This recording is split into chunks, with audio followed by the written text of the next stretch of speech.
All right, this week we witnessed Mandy Rose get her ass handed to her by former best friend Sonya Deville. It's not like I didn't say that was going to happen. It's not like anybody else knew that was not going to happen. But I actually thought that maybe they both would qualify.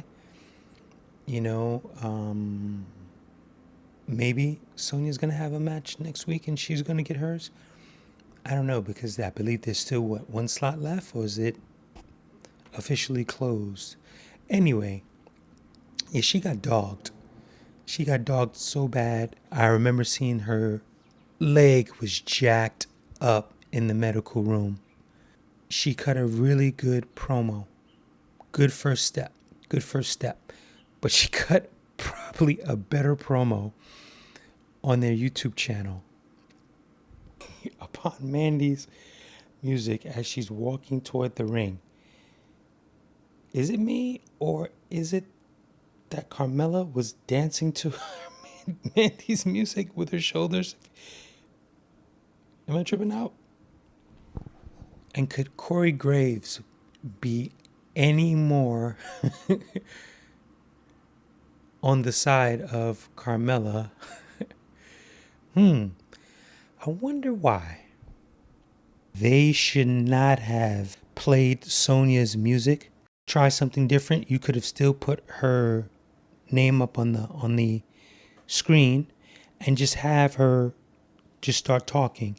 It's still a disruption no matter how you put it. Those few seconds are very important, where she could have maybe done a few more things, verbally, physical gestures. This is something that I explained in the Random Thoughts about screen time and seconds and how crucial that is when you're in post. You could maximize minimal amount of time which you have, which is that 2-hour window.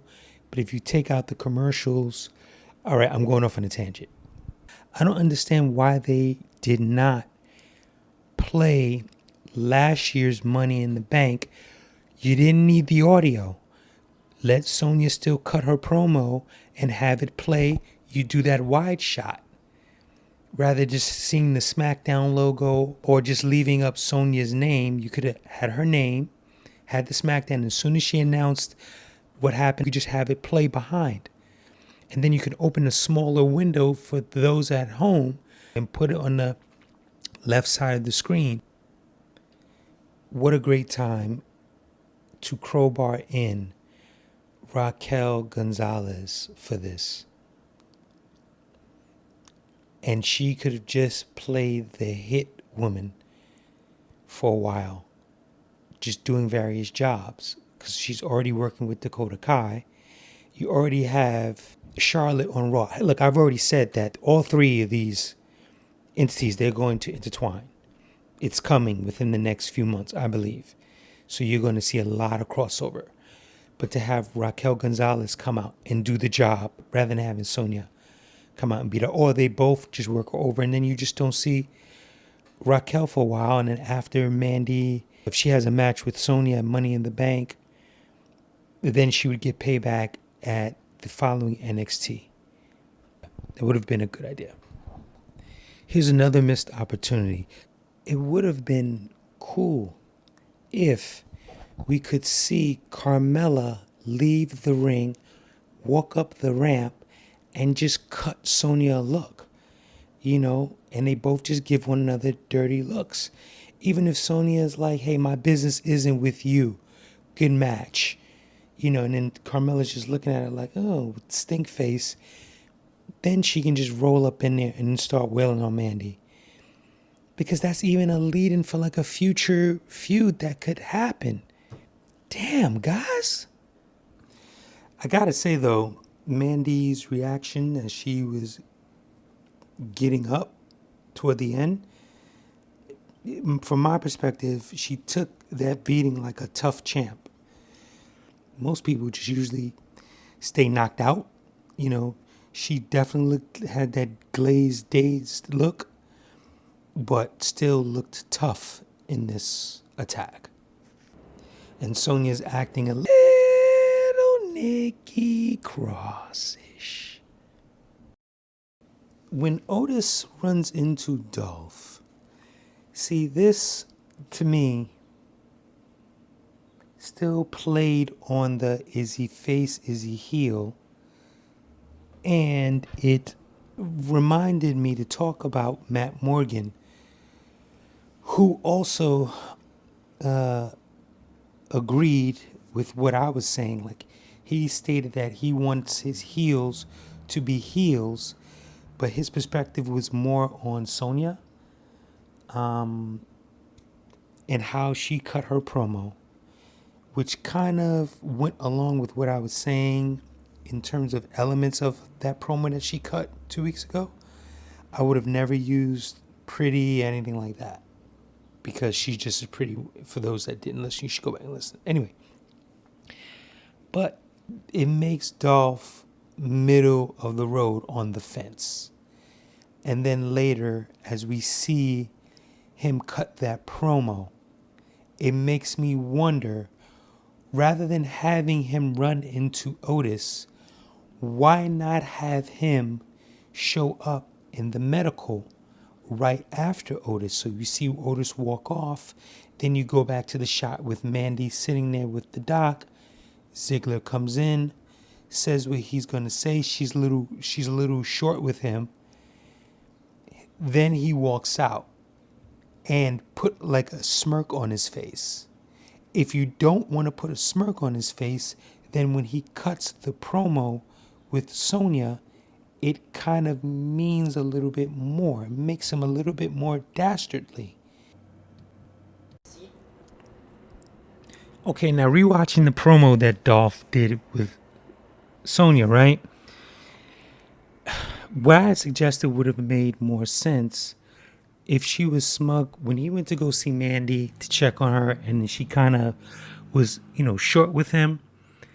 And then you cut to this promo and have Sonya play with his head.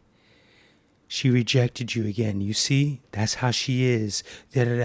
And then he fucking cuts that promo. See, because 2 weeks ago, he was like, what are you doing? And why are you hurting her? Now, all of a sudden, he's just like fucking Harvey Dent. Like, come on. But fuck what you heard. Dolph did a really good promo. Baywatch! I gotta be honest. I'm not gonna cut the bull. That look that Sonya gave Dolph when he walks away, she wanted to put her lips on him. No, I don't know where, I don't know how. That's the look that she gave him. I'm just not understanding, why would he think that after her best friend destroys her, that he is going to slide next to her just because he won a friggin' belt. Ooh, title. Sorry. Are they going to kick me out of WWE podcast land? I actually thought Otis was going to lose. I had in my mind that as it got closer to Friday night, that possibly Bobby Roode was probably going to rear his bearded face in and mess the match up. I know he's still caught in Canada, but I figured, maybe he'd be able to get out of it. I also thought that while the match was going on between these guys, that Mandy would walk out, hobble out.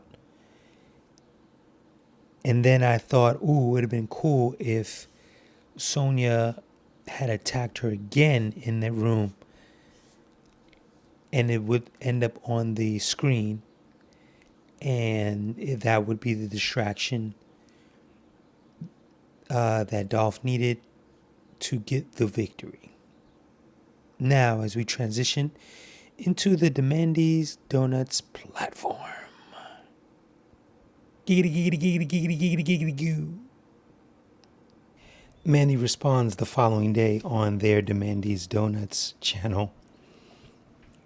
And one thing that was fun, well, actually, there was a few things that were funny, but one thing that was hilarious to me is that she has cookies instead of donuts, and she's like, yeah, these should take my mind off of, and then she pauses. She means Sonya, but what stands out, I'm saying to myself, I'm like, well, you're going to end up talking about Sonya because you just said that you're going to respond prior to making the comment about the cookies.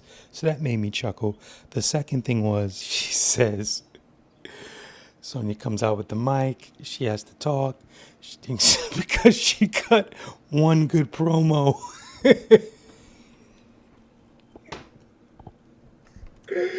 That's classic. Oh my gosh, because it's in character, out of character when you think about it. She comes out. She cuts one good promo. I'm sorry. It's hilarious. And I admire the fact of her honesty of saying that she beat the hell out of me because she had like a serious welt. It looked like one long red welt on is it the right leg? Yeah, the right leg. I just came up with a badass concept. Came up with a few concepts actually watching this. I'm sorry. And then she's explaining and she's jealous of me. And it's sad, and then she has to go back into the cookie. Because it's just so good. Those cookies did really, really look good. One concept that I came up with, if they're going to cut promos, obviously on this channel, this would be funky, is if